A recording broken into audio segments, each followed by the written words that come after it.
everybody, and welcome to another Thursday live stream on the YouTube channel for the TEFL Development Hub. Just a quick reminder that if you haven't joined the Facebook group already, join, because as well as these live events, we also have weekly Wednesday questions to help you reflect on your practice, with everything from native speakerism to classroom activities to you name it, there's probably a question about it. And if there's anything missing, send me a message and I can use it for a future Wednesday question.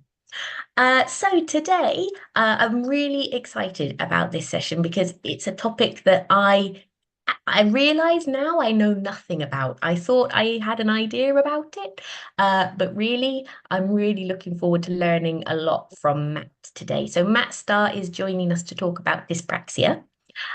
He's got lots of experience as a teacher, but now he's based in the UK, and he's working in writing and publishing and all that exciting stuff. So Matt, thank you so much for joining us today.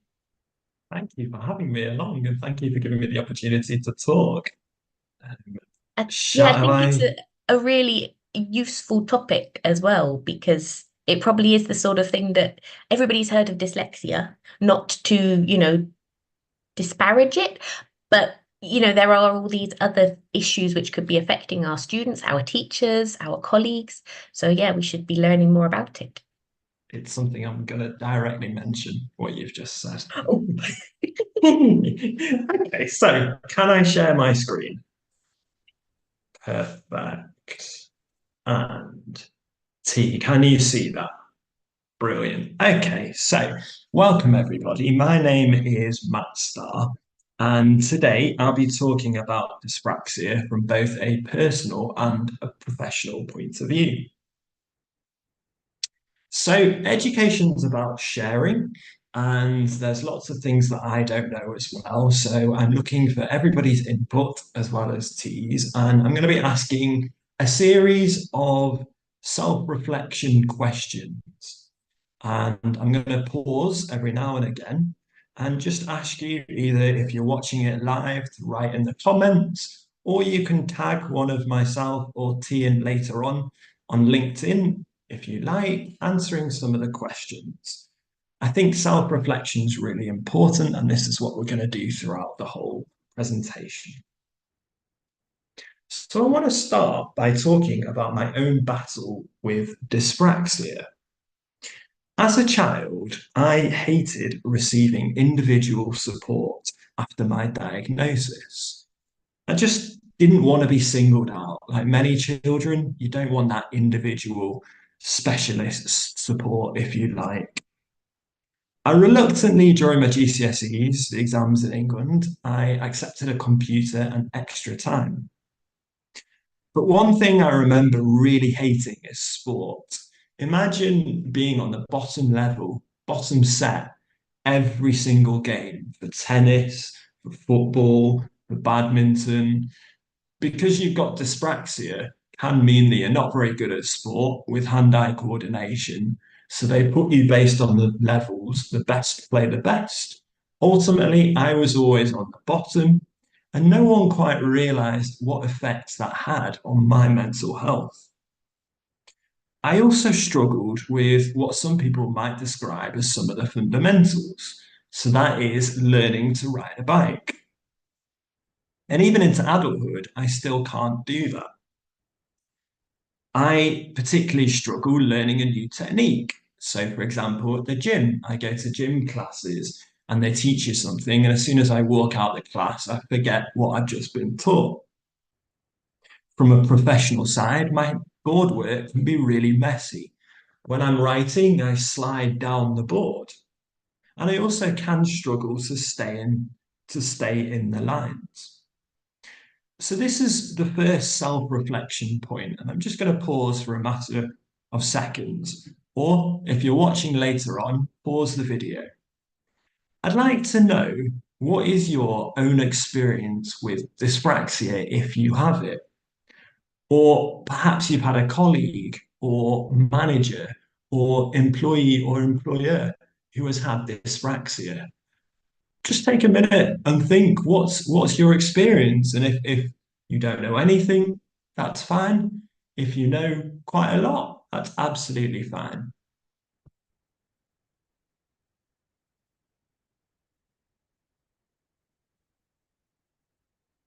So, T mentioned it at the start, and from my own experience, the general population don't know what dyspraxia is.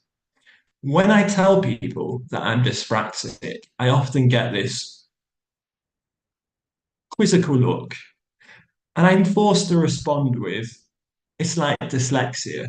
And at that stage, they understand what it is. But the question are dyspraxia and dyslexia similar?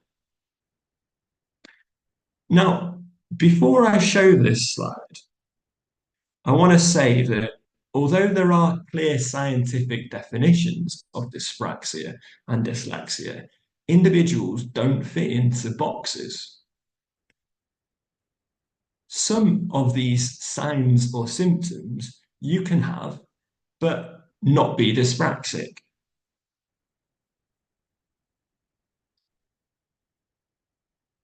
Bear in mind, some of these symptoms and signs can also overlap. But one thing's for sure, when I searched for definitions of what dyspraxia and dyslexia are, one thing kept coming up, and that is intelligence is not affected by a learning disability. It seems to be a common thinking, and it's just not true. Now, before I look at the signs and symptoms of dyspraxia, I think it's important to look at how someone is diagnosed with it. Now, you can only be diagnosed with dyspraxia if you're 5 or older, but there are some early signs. The first step is for the guardian to talk to a doctor or special educational needs coordinator.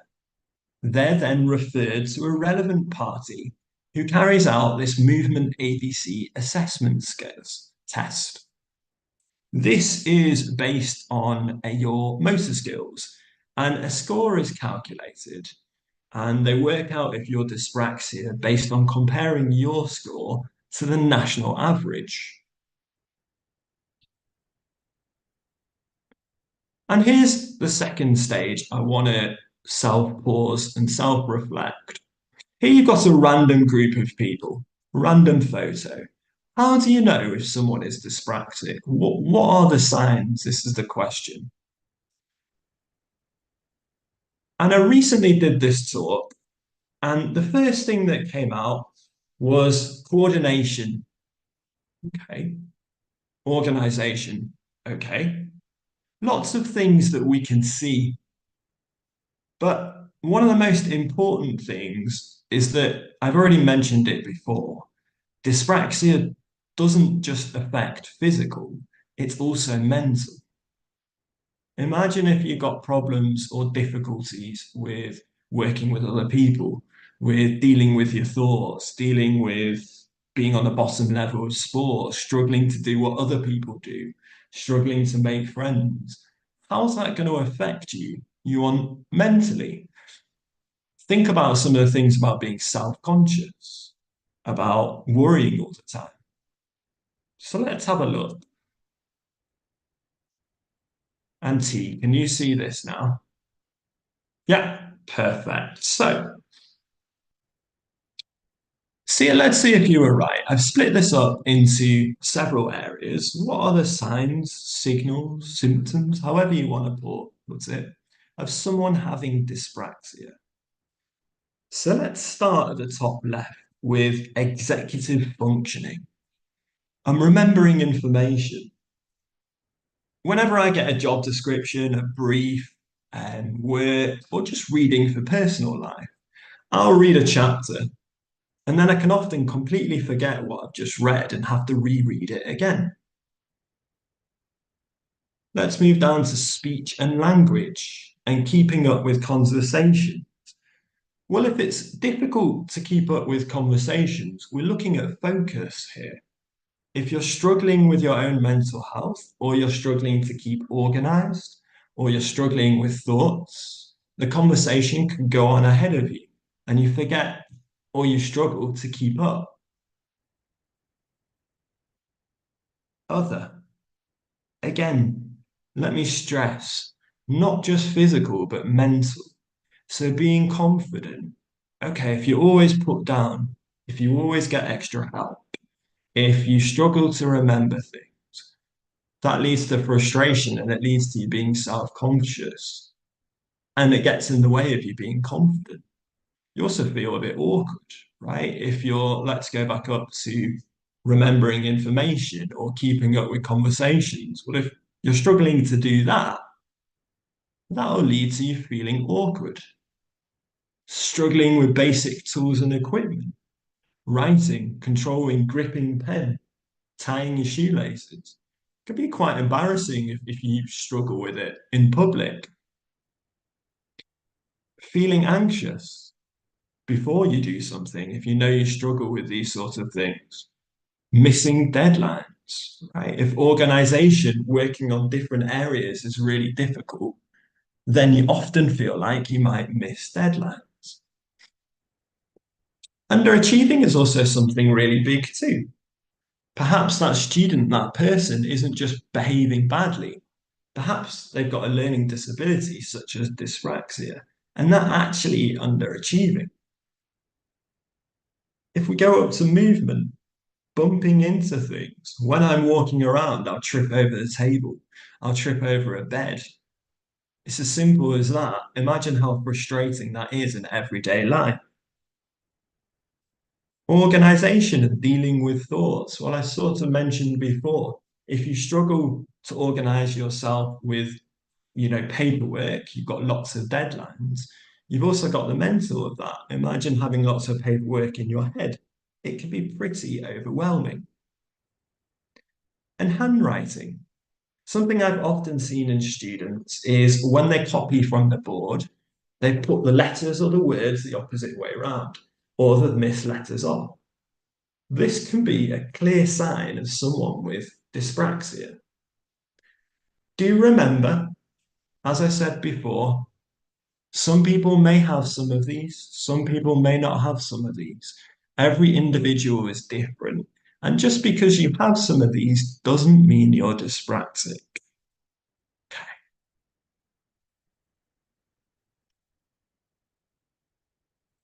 Can you see that, T?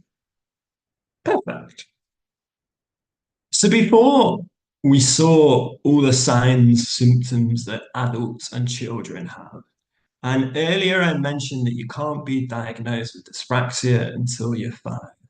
But there are some signs early on that a child can have. And again, remember, as I keep saying, this is not just physical, it's mental as well.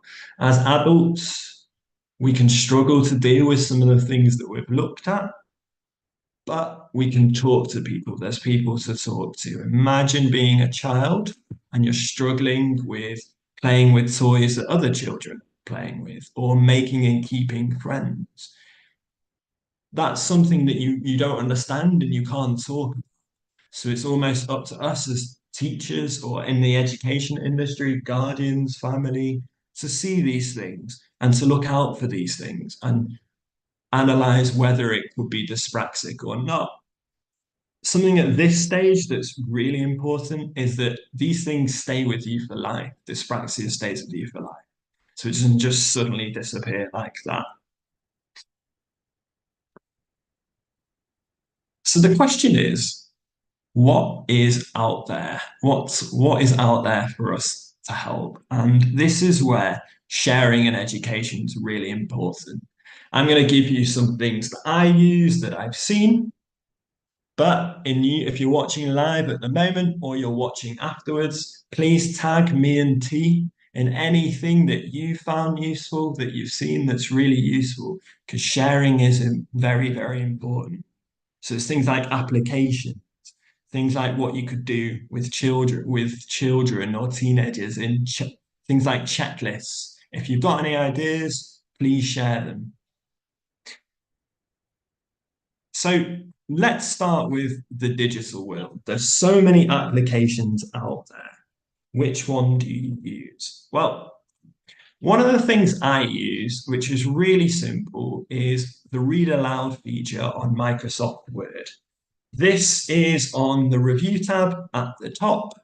And when I'm reading something on the computer, I can often struggle to take in all the mistakes, all the errors.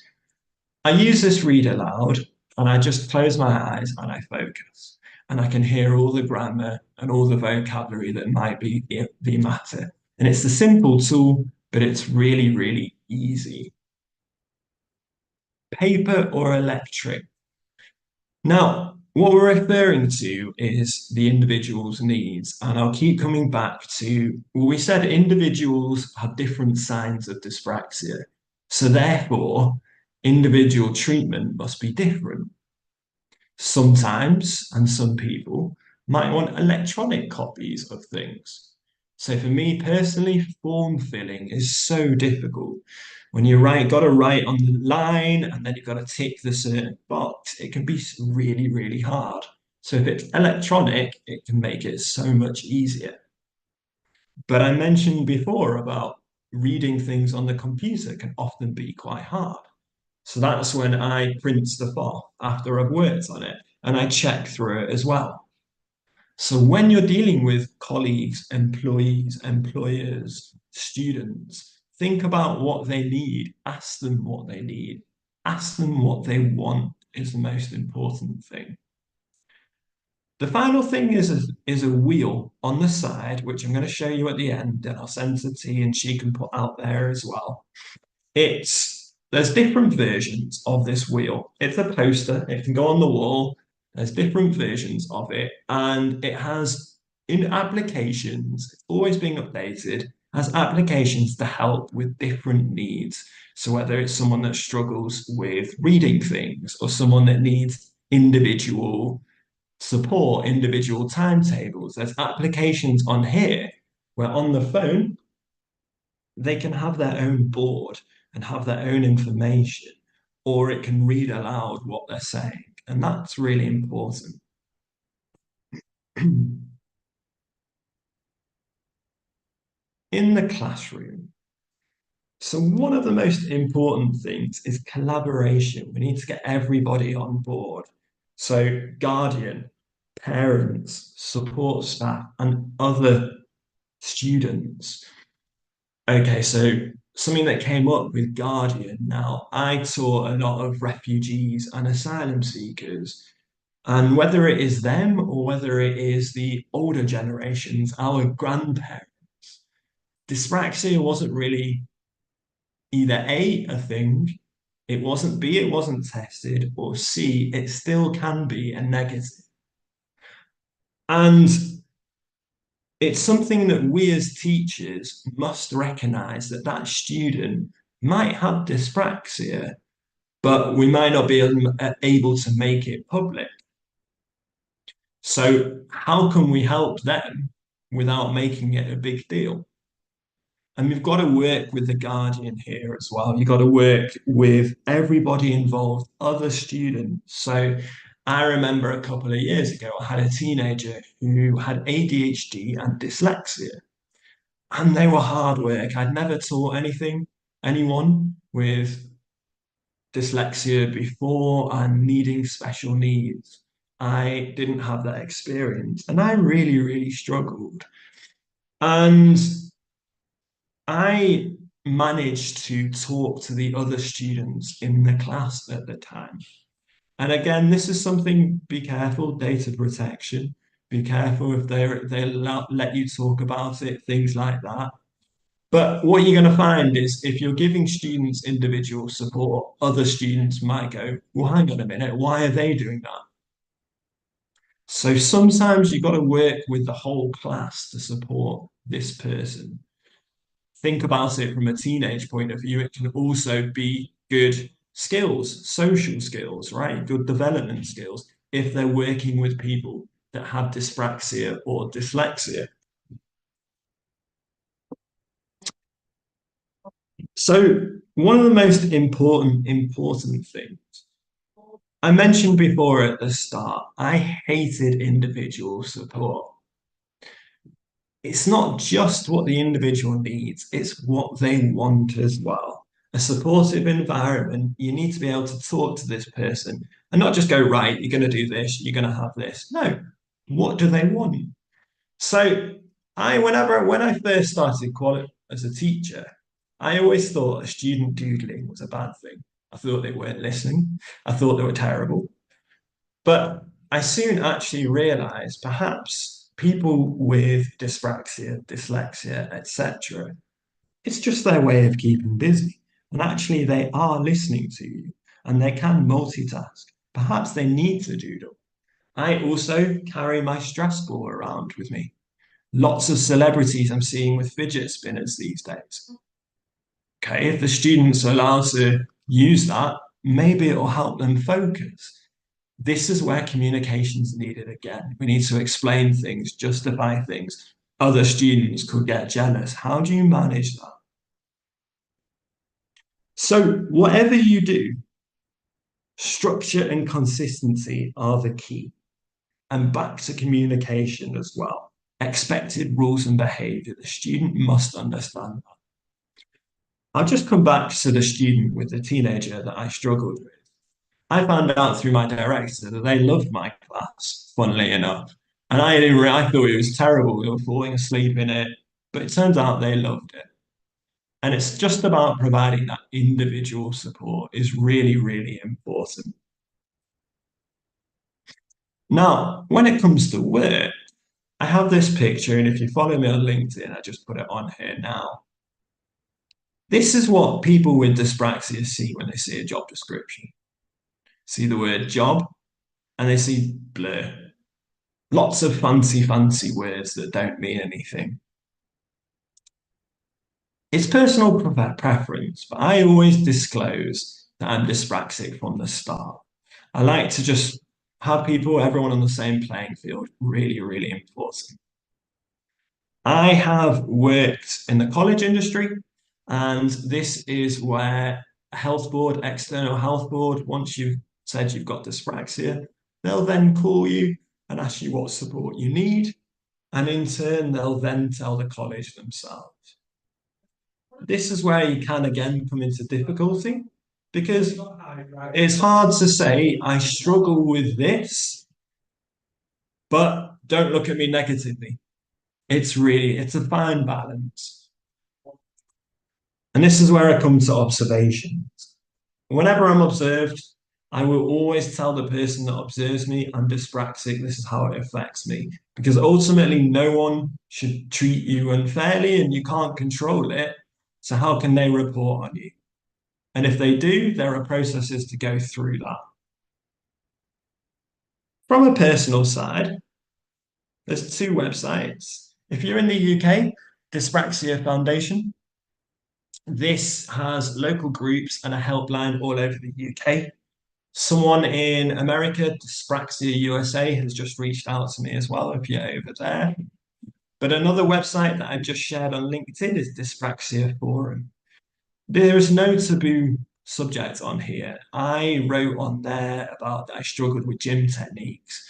And there were people writing on there, supportive, encouraging me. And I think you could even use it if you've got an employee or an employer or a colleague or a student that has dyspraxia. You could write on there, oh, guys, I've got this problem. What have you got advice wise? And people do respond, which is great. So before I see if there's any question, self-reflect. Let's take another opportunity to just pause video, try and think about what you've remembered. Were you right? Have you got any questions? Things like this. Let me leave you with some clear messages. So dyspraxia affects everyone differently. We can't be put in boxes, which means that treatment or help must be individual as well. It can result in both physical and mental difficulties and problems. And it can stay with you for life. That's the most important thing. And that's it.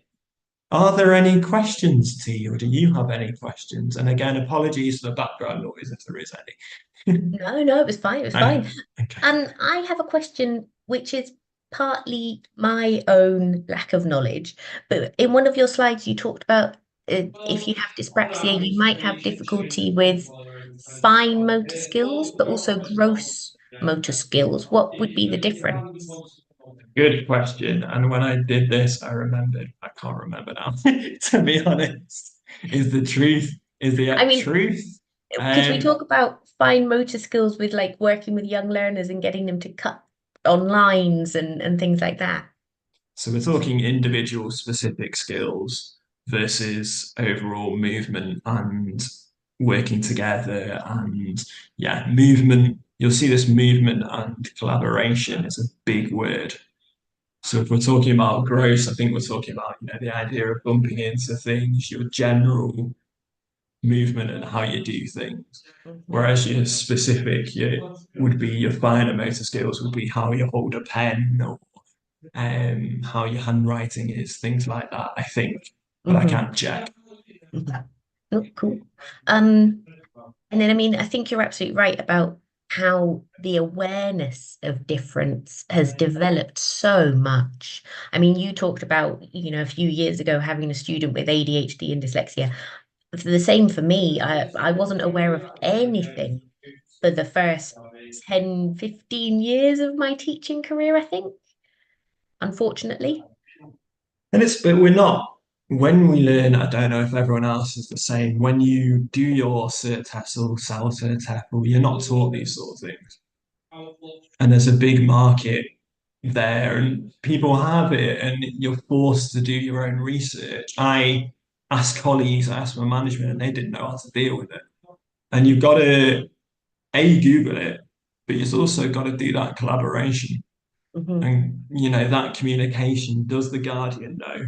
All right, who do they visit? Who do they go?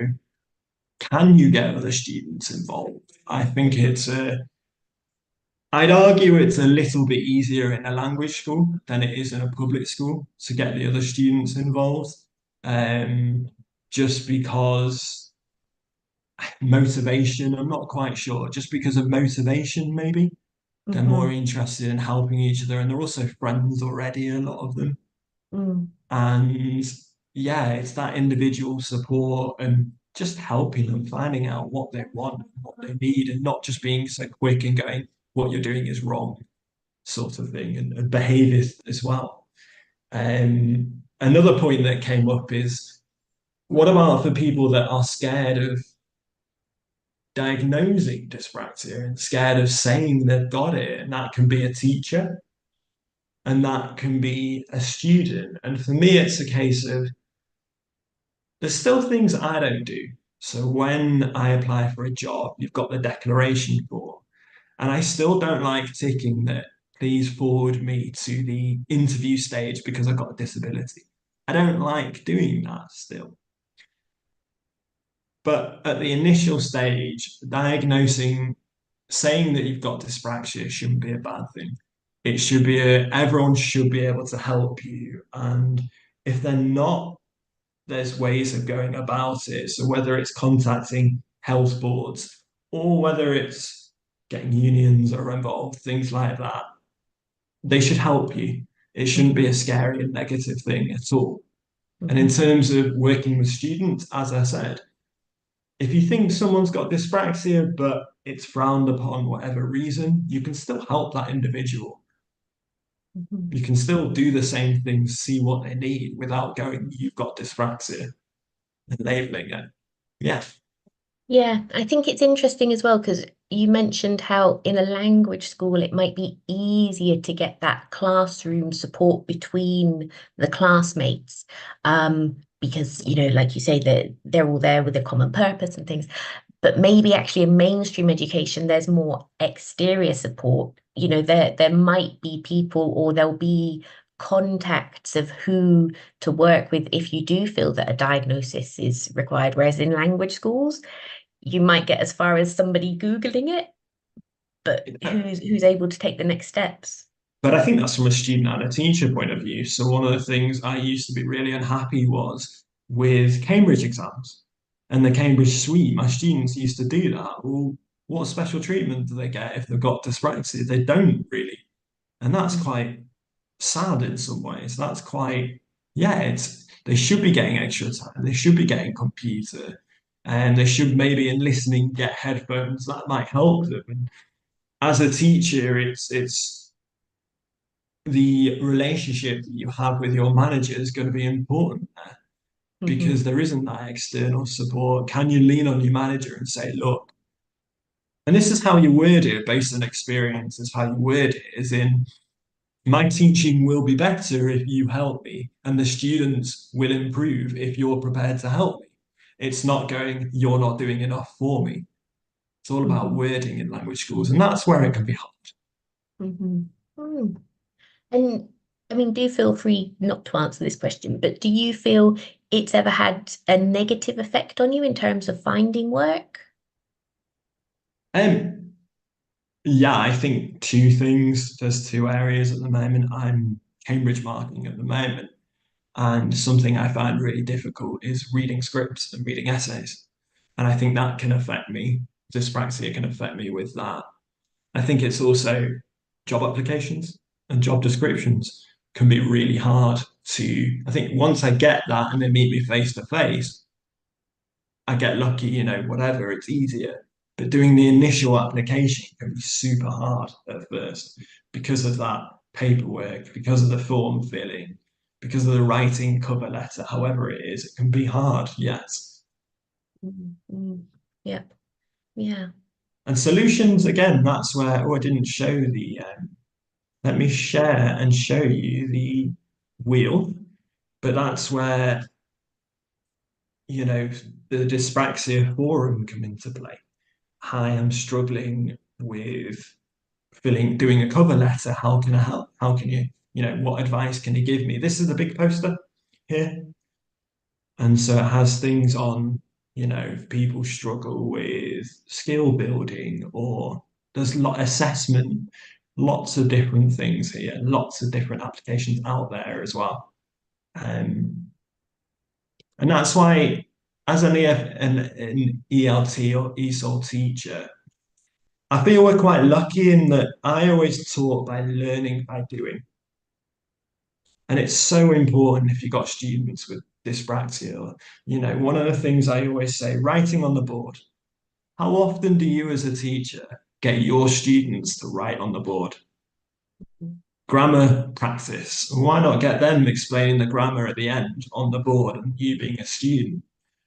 That could help. Or reading, instead of giving a script, instead of giving you full information, cut it up, put it on the board, or read it yourself. Variation is really important. Miming, movement, so important again. Seeing what that individual student needs is really, the basis. Yep. And I loved as well what you said about offering them the choice, whether they prefer things on paper or digitally. I mean, I think beyond any specific learning differences that our learners might have, that's just a really good strategy to be using in our classes anyway, to make it as accessible, as comfortable for each individual as we can. I think it's that. I think it's about making it subtle. That student might be a teenager. Imagine being a teenager. You've got so much work. You're growing up. You're maturing. Whatever the stress, and you've got a learning disability. You don't want your students, your fellow students, to know maybe, or you don't want to be singled out. What can we as a teacher do to help that? Mm, And do you want to chat about it after the class? Oh yeah. So how can I help you? What would you like? Would you like to use your phone maybe? I can send you a board. Something like that, where they are being given extra support in a not a open way can be really important. mm. Really, really important. Fantastic. Well, we haven't had any questions come in on YouTube, but as Matt said before, if anything does come up, obviously just leave a comment and either he'll get back to you or I'll send him the message and go, "Matt, help." Um, but yeah, Matt, thank you so much for taking the time to share your presentation with us. I think it is a really important topic. It's not something that there is time for on a lot of pre-service qualifications. And then we might not know, we might not recognize some of the signs. So we've definitely got some food for thought. Don't panic. That's the most, speak to people, message people, write in the forum, speak to the individual, yeah. Don't panic. There's no need to panic.